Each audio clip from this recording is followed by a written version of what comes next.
Olá, sejam todos e todas muito bem-vindas, muito bem-vindos a esse canal do projeto Nas Pegadas de Paulo de Tarso. É com muita alegria que estamos aqui e desejamos que todos sejam bem-vindos para as nossas reflexões. Lembrando que esse canal do YouTube é do projeto que tem algumas vertentes. Hoje nós estamos com essa vertente dos estudos das escolas iniciáticas do passado, Clube do Livro Espírita, e também teremos mais novidades no decorrer desse ano de 2023. No ano passado, 2022, nós estudamos o Egito Antigo e nesse ano estamos estudando as escolas, os conceitos iniciáticos da Índia Antiga, do Vedismo ou do Hinduísmo. Então, sejam muito bem-vindos. Estamos aqui já nesse ano com alguns livros. Vejam aí na, aqui no canal, na lista de vídeos, temos os vídeos do ano passado, desse ano. Então, sejam todos bem-vindos. Vamos iniciar o estudo aqui desse vídeo, desse estudo, desse encontro, que vai falar um pouquinho sobre o tema que nós estamos seguindo do livro e dos conceitos do Bhagavad Gita. Então, vamos fazer aqui compartilhamento da nossa tela para iniciarmos as nossas reflexões, as nossas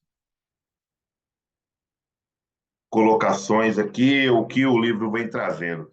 Então, o projeto de estudos iniciáticos, escolas iniciáticas do passado, estamos no hinduísmo, sempre é bom nós podermos relembrar os objetivos para não perdermos o foco do porquê que estamos estudando.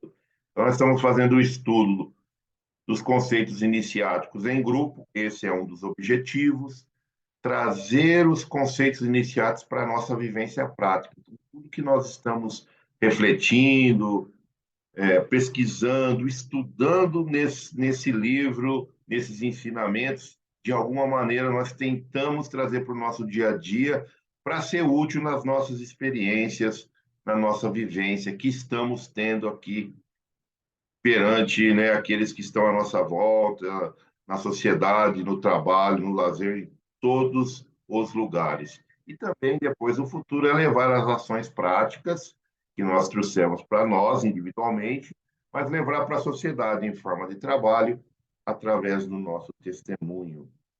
A nossa agenda aqui dos nossos encontros, nós fazemos os encontros quinzenais, então o grupo discute aqui cada tema, colocamos, né, as reflexões, trazemos essa discussão desses conceitos, colocamos o nosso entender ali, o que foi pesquisado, etc. Depois desse estudo, que foi no dia 4/6, há uma consolidação e realizamos aqui a disponibilidade desses estudos através do vídeo do canal do YouTube do projeto Nas Pegadas de Paulo de Tarso. Muito bem. Para dar esse clima de um ambiente místico, esse misticismo, nós sempre trazemos aqui o provérbio hindu que diz que a árvore não prova a doçura dos próprios frutos, o rio não bebe suas próprias ondas, as nuvens não despejam água sobre si mesmas, a força dos bons deve ser usada para benefício de todo. Só esse provérbio hindu aqui já nos auxilia nas reflexões, né, da coletividade, né, de não sermos, de sairmos do ego e irmos para a coletividade, para o bem-estar de todos. Então, o livro que nós estamos estudando é o Bhagavad Gita, a nossa, o livro, né, que nós estamos, a tradução que nós estamos usando é desse livro, e hoje nós estamos no capítulo 7 ou no canto 7 o Yoga da Sabedoria e do Conhecimento. E aí o canto já começa, disse o Senhor bendito, no versículo 1, ouve agora, ó filho de Pritá, de que modo com a mente ligado a mim, jungido no yoga, tendo-me como refúgio, virás a conhecer-me plenamente, sem resquício de dúvidas. Então, Krishna, o Senhor bendito, Deus, na tradição do Bhagavad Gita védica, vem falando sobre conhecer plenamente Deus, né? Ter o conhecimento pleno da divindade. E ele fala que quando a gente está com a mente ligada, jungido no yoga, tendo refúgio em Deus, nós teremos o conhecimento pleno da sua essência, sem nenhuma dúvida. Declarar-te-ei sem reservas este conhecimento unitivo e distintivo, conhecendo-se o qual nada mais resta a ser conhecido aqui na Terra. Conhecendo-se o qual nada mais resta a ser conhecido aqui na Terra. Então, Krishna vem falar desse conhecimento uditivo e distintivo, que é repetido em vários cantos, né? Esse termo da unidade, quer dizer, temos a unidade, mas a, não perdemos a individualidade, né? Somos unidos, mas somos distintos ao mesmo tempo.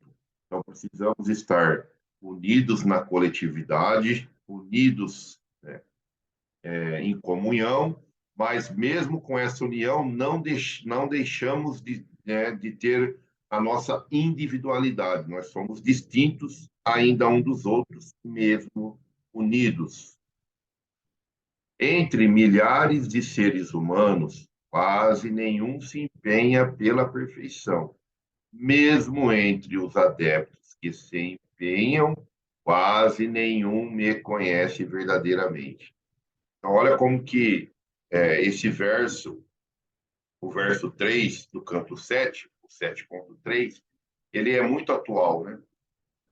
Então, hoje a gente percebe também que, assim, pela quantidade de encarnados que temos aqui no planeta, quão poucos são aqueles que estão buscando essa perfeição, esse aprimoramento, né, do sentimento, esse aprimoramento das nossas qualidades, de tentarmos ser pessoas humanas, cada vez mais humanas e cada vez mais interessado no bem coletivo, não no bem do eu, né, do pessoal. E mesmo, Cristiano falando, mesmo aqueles que se empenham em se melhorar ainda, está muito longe de ter essa unidade com Deus, quer dizer, de conhecer mesmo verdadeiramente a essência divina. A terra, a água, o fogo, o ar, o éter, a mente, a faculdade da sabedoria e o sentido do ego, é essa a óptupla divisão da minha natureza inferior, conhecido como Prakriti. Então, esse Prakriti, que é a natureza inferior de tudo e também de Deus, né? Que, conforme Krishna está falando aqui, essa natureza dividido nessas 8 características. Tal é a minha natureza inferior, esteja ciente, porém, que minha natureza superior é outra, é o elemento vital pelo qual este universo é sustentado, ó Arjuna de braços fortes. Então, esse Vijabhuta, que é esse elemento vital, né, que é a natureza superior de Deus, é bem interessante quando nós vamos fazer aqui uma correlação com os preceitos ou o conhecimento espírita, a gente vê nesse elemento vital sendo aquilo, né, que sustenta todo o universo. Na tradição espírita, a gente conhece isso como fluido cosmo universal. Olha como que tem relação, mas só estamos mudando o nome, mas a essência, né, desse fluido que a gente não entende, né, dessa natureza superior de Deus, conforme aqui a tradição está falando desse elemento vital que a gente também não entende, é ele que faz a sustentação do universo. E a gente vê essa similaridade muito nos preceitos espíritas. No verso 6, compreende que esta minha natureza superior é o útero de todos os seres. Sou a origem e a dissolução de todos os seres. Então, a natureza superior, esse elemento vital, é o útero, né? Que a gente pode fazer essa analogia como sendo aquele que gera tudo, né? O útero é a geração de tudo que existe no universo. Não há absolutamente nada de superior a mim, ó Dona Jaya. Em mim, todo este universo está enfiado como pérolas num fio.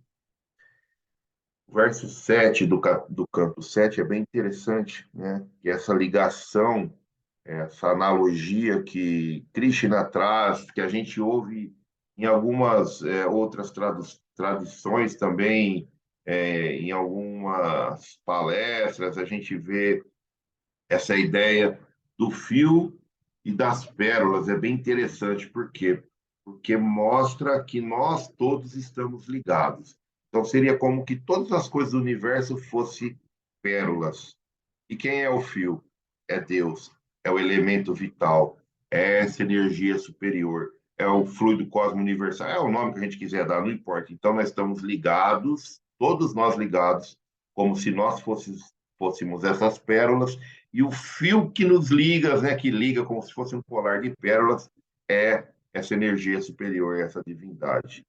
No 8 ele vem falar, Krishna, verso 8, eu sou o sabor da água, ó filho de Kunti, eu sou o esplendor do sol e da lua, o pranava, o pranava de todos os Vedas, o som do espaço no espaço, a virilidade dos homens, eu sou a pura fragrância da terra, o brilho do fogo, a vida de todos os seres e a acesse dos acessos. Eu sou o poder dos poderosos, despidos de desejo e paixão. Nos seres, eu sou o desejo que não se opõe à lei do Dharma. Ó, Paratarsaba. Além disso, esteja cientes de que todos os estados puros e iluminados, que é o sática, né, que é satívica, os estados dinâmicos, que são os rajasa, e os estados obscuros, o tamasa. Então, aqui é sattva, rajas e tamas. Existem no mundo verdadeiramente, procedem de mim. No entanto, eu não estou neles. São eles que estão em mim. Quando a gente percebe aqui esses versos, né, como tem a ligação com a música muito conhecida aqui entre nós brasileiros, né, do, do grande escritor, cantor Raul Seixas, poeta Raul Seixas, da onde que ele tirava, né, suas músicas. Então a gente vê que a inspiração total de uma das músicas, né, do Raul Seixas está aqui no Bhagavad Gita, bem interessante, bem legal, e a gente percebe também, a gente começa a entender que Deus está em tudo, né? Deus é tudo, está em tudo, a criação é dele. Só que para nós aqui hoje é uma coisa muito filosófica, né? Ah, eu sei que Deus é o criador de tudo, está em tudo, mas só fica nisso, num pensamento.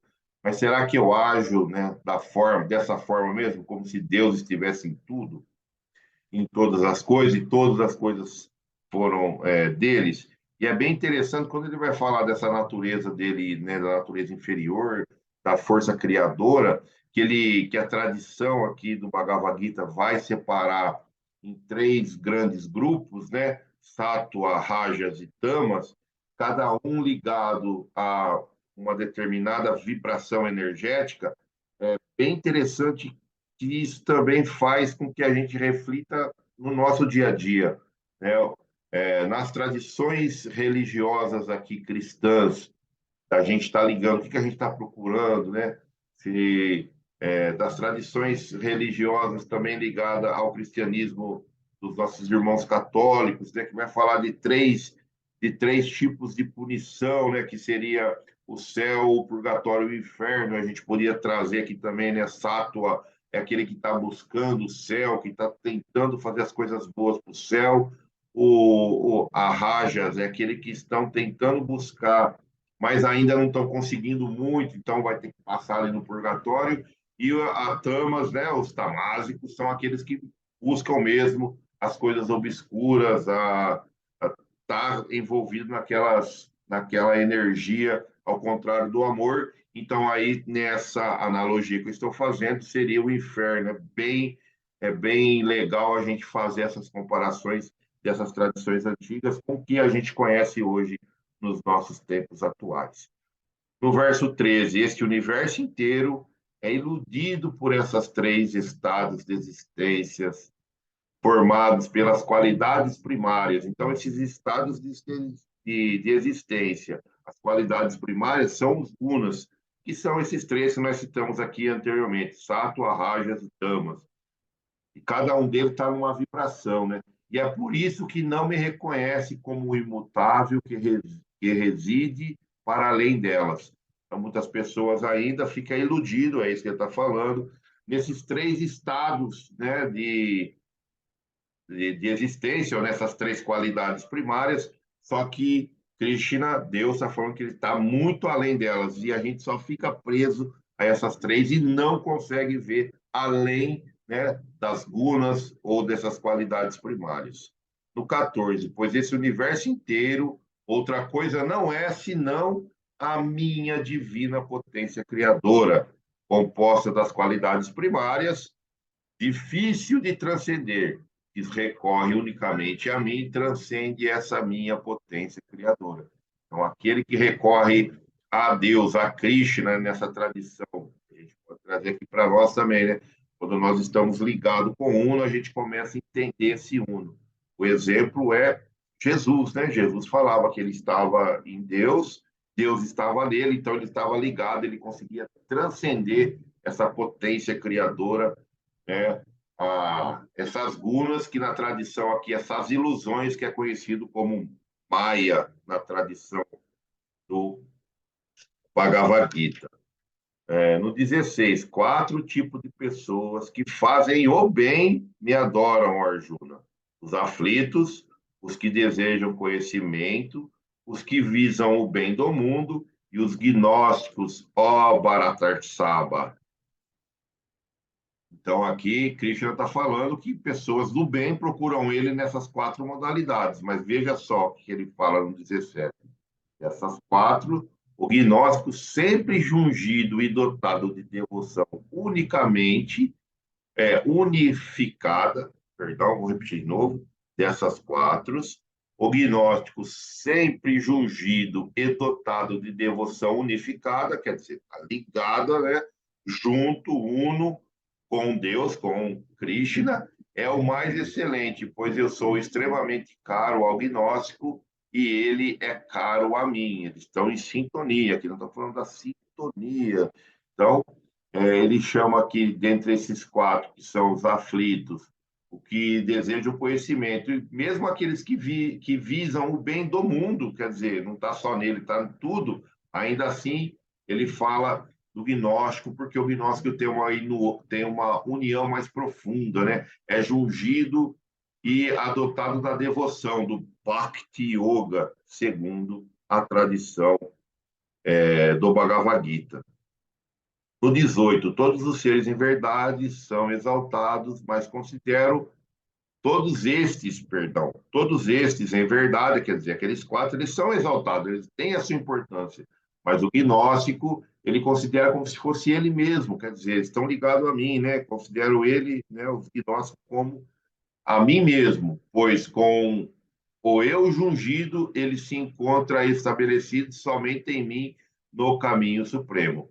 Lembrando aqui, esse termo do caminho supremo é aquele caminho que nós vamos percorrer para nos iluminar ou nos reformar, ou o nome que a gente quiser dar, transcender a matéria e estaremos indo a mundos supremos, não precisando de reencarnação mais, igual a tradição védica fala, igual a tradição espírita também fala que nós vamos evoluindo, evoluindo até não precisarmos mais de reencarnação. Bem interessante. Ao cabo de muitos nascimentos, o homem de conhecimento recorre a mim. Vasudeva é tudo, assim conclui essa grande alma, dificílima de encontrar. Então, essa grande alma que é difícil de encontrar é aqueles que vai falar sobre o entendimento, né? Que o Vasudeva é tudo, quer dizer que o Criador é tudo, todas as coisas, porque Vasudeva significa aquele que vive em toda parte, a origem de tudo. Então, ela fala, nossa, né? O Vasudeva é tudo, é aquele que origina, que vive, que dá origem em tudo, e que está em tudo, né? Onipresente. Então, essa é uma das atribuições divinas que a gente encontra nas tradições cristãs, espíritas também, em outras religiões também, é onipresença, está em todo lugar ao mesmo tempo. Seria o cordão que une todas as pérolas, né, desse colar. Você vê como que as tradições elas se correlacionam e é bem interessante quando a gente consegue expandir o nosso entendimento e não ficar preso em uma única tradição. Ah, o versículo 20, né, do canto 7, os destituídos de conhecimento, por tais ou quais desejos, recorram a outras divindades, segundo esta ou aquela regra, obrigados por sua própria natureza. Qualquer que seja a forma divina que um determinado devoto deseja adorar com fé, essa mesma fé firme eu lhe concedo. Jungido por essa fé, procura ele venerar aquela divindade que adotou e logo realiza seus desejos, os quais na realidade são atendidos por mim somente. Então a gente vê que Krishna já está falando, né? Krishna aqui na simbologia de Deus já está falando que apesar de todos, né, recorrermos a divindades, a outros deuses que não sejam ele, mas quando o devoto com fé fervente recebe as bênçãos, né, recebe aquilo que ele está procurando, na realidade quem está dando, né, a eles é o próprio Deus, o próprio Krishna. Finito, porém o fruto dos parvos de inteligência.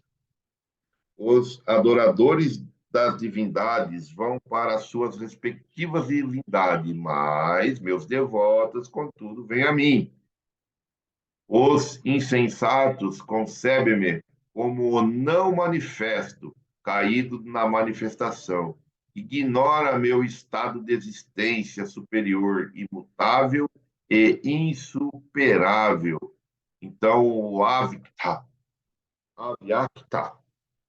que é esse estado não manifesto, né? O avyakta, estado não manifesto de Deus, e também o bhava, que é esse estado de existência, né, superior.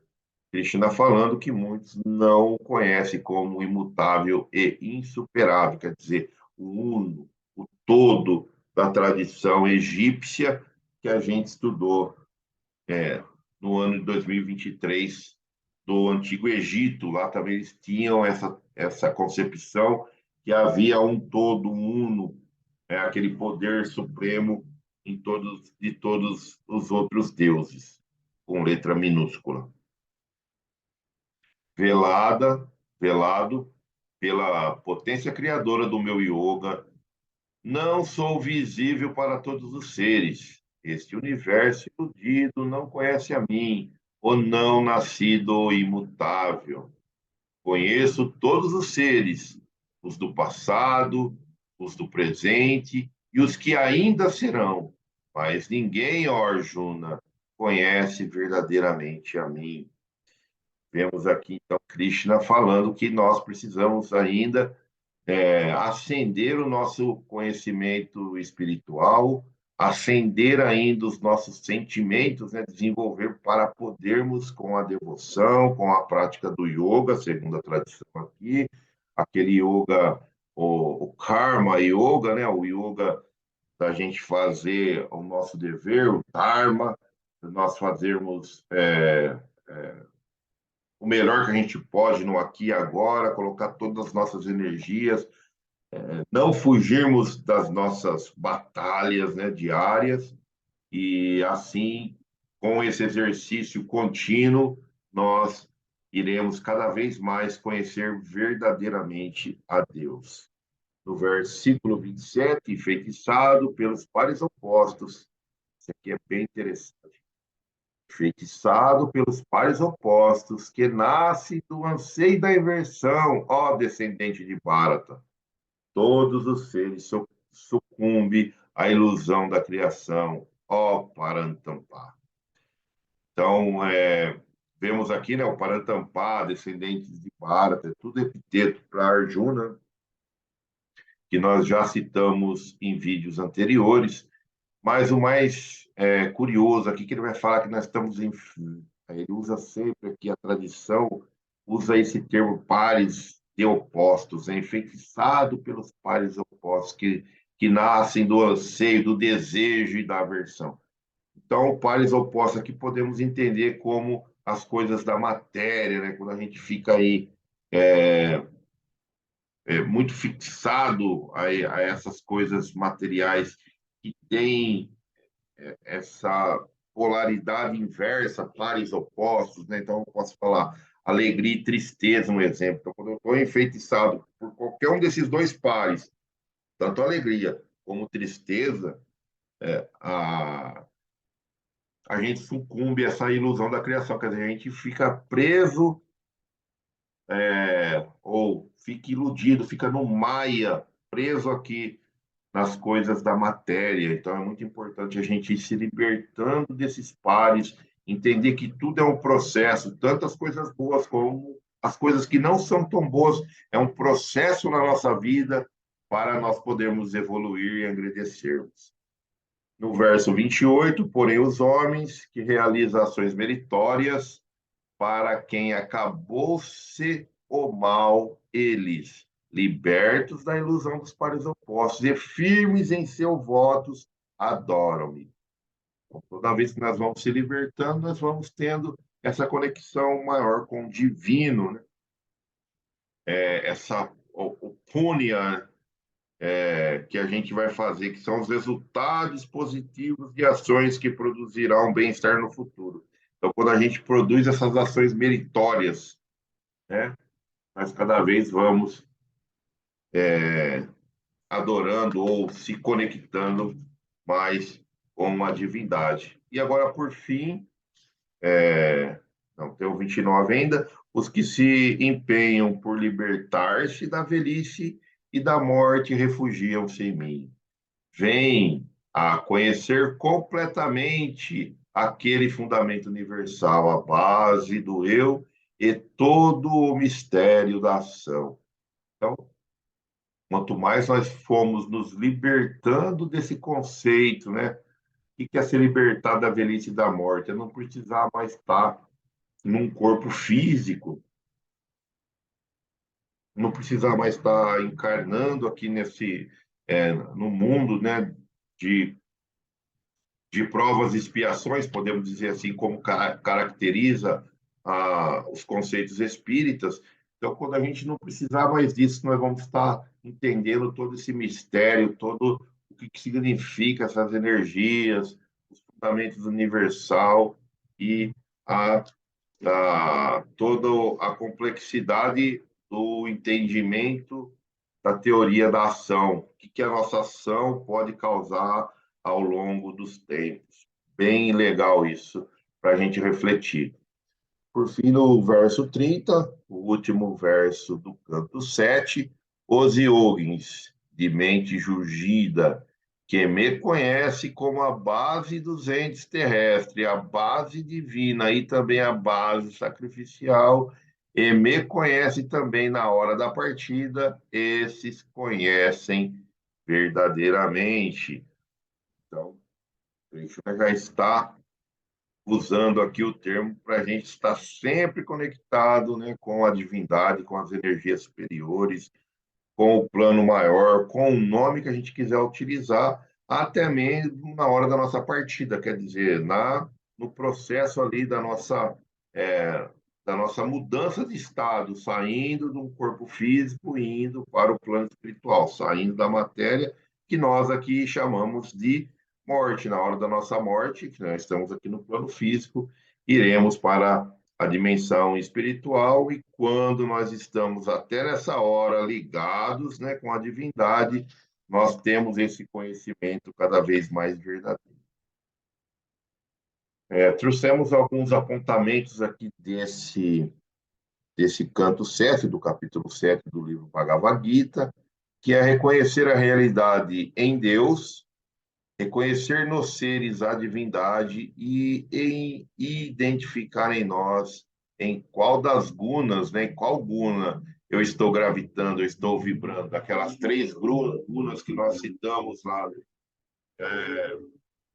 qual delas que nós estamos ali vibrando mais. Então, isso é bom também para a gente poder olhar para dentro de nós e ver que tipo de energia que nós estamos emitindo. Trouxemos algumas palavras aqui do texto: o Prakriti, que é a natureza primordial do ser, o Jiva Bhuta, que é a coletividade de mônadas. É bem interessante que isso aqui está mesmo escrito aqui na nota, né, do livro, do autor, vem trazer essa palavra mônadas, que, para quem fez escola de aprendiz de evangelho, tem um certo conhecimento, né? Apesar de a gente não entender muito detalhadamente que é isso, mas quando a gente não entende, a gente dá um nome, dá uma teoria ali para tentar explicar minimamente, que também podemos concluir aqui, falar um pouquinho do fluido cosmo universal, né, fazer essas analogias. O pranava é o sagrado monossílabo Om, Aum, Aum. Vasudeva é aquele que vive em toda parte, é a origem de tudo. Maya, a ilusão, né, ligada à natureza inferior de Deus. Avyakta é o não manifesto, Bhava, estado de ser, o estado da mente, Punya é o resultado positivo de ação que produzirá um bem-estar no futuro. Então, vou fazer as correlações aqui que a gente sempre tenta trazer entre aquela, aquela vértebra, né, que nós vem estudando na nossa tradição religiosa, que é hebraica, cristã e espírita, cruzando, tentando fazer uma correlação aqui, um cruzamento com os ensinos do Bhagavad Gita, em Deuteronômio, no capítulo 7, no versículo 9, saberás, pois, que o Senhor, teu Deus, é Deus, o Deus fiel, que guarda a aliança e a misericórdia até a última geração aos que o amam e cumprem os seus mandamentos. Então, vemos aqui muita correlação entre alguns ensinamentos que estão no Bhagavad Gita e os ensinamentos que estão no Velho Testamento. E esse verso vem falar um pouco desse Deus, né? Que Deus também vai ali guardar as gerações, aqueles que estão cumprindo seu mandamento, que estão amando, que estão adorando, conforme Krishna também fala ao povo lá, falou, né? Ao povo hindu há milhares de anos atrás. Bem interessante aqui, a sugestão é que leiam a perícope inteira, né, do capítulo 14 de João, que vai de 1 a 36. Eu só trouxe o 6, né? Jesus lhe disse: eu sou o caminho, é a verdade e a vida. Ninguém vai ao Pai senão por mim. Crede em mim. João também no 11, a mesma perícope. Aqui também a gente trouxe aqui o 11, crede em mim, porque eu estou no meu Pai e o Pai está em mim. Crede ao menos por causa das minhas obras.